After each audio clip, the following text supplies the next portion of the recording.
Hey everyone, this is Jake Crew and welcome back to Blind Faith. This week, I'd like to talk about asking God when we need help, and also kindness and compassion.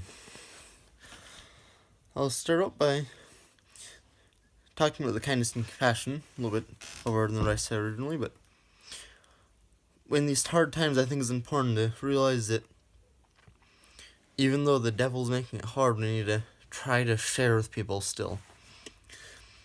Whether that is sharing happiness and joy and love, or sharing ideas or food or hopefulness, just any of that stuff, or money or anything. For example, maybe if you grow a garden, maybe you could plant an extra row of food or whatever to donate to the poor clares, or donate or share with your neighbors, or try to help someone else out, because there are people that are less fortunate and stuff that need the food and need the hope and the prayers and need the love and compassion. So I think that we need to make sure that we're showing people love and compassion, whether it's sharing money, donating money, sharing food. I know these times are hard, but everyone can share something, whether it's, like I said, material or love. Remember, I think that God's currency is in love, not in money. So to God, I think love is just as important as money if you're sharing hope and happiness and love. Now let's move on to the next thing that I want to talk about, which is making sure we're asking God for help when we need help, and realizing that nothing is too stupid to ask for help with, because every struggle that's important to you is important to God. I look at this, for example. This morning, I was trying to get water out my greenhouse, and I was trying to hook up the hose.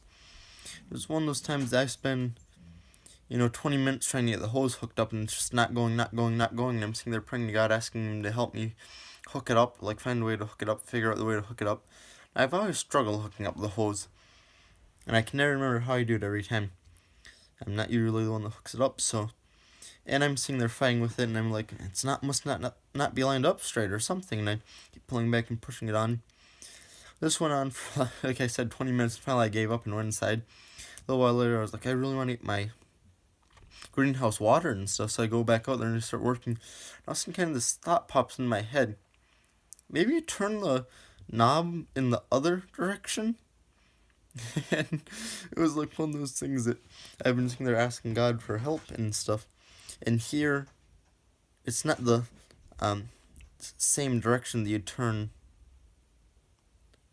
Well, actually, I guess if the pop bottle was facing that way, it might be the same direction you'd turn the pop bottle, but it seemed opposite to me because it was facing down instead of up.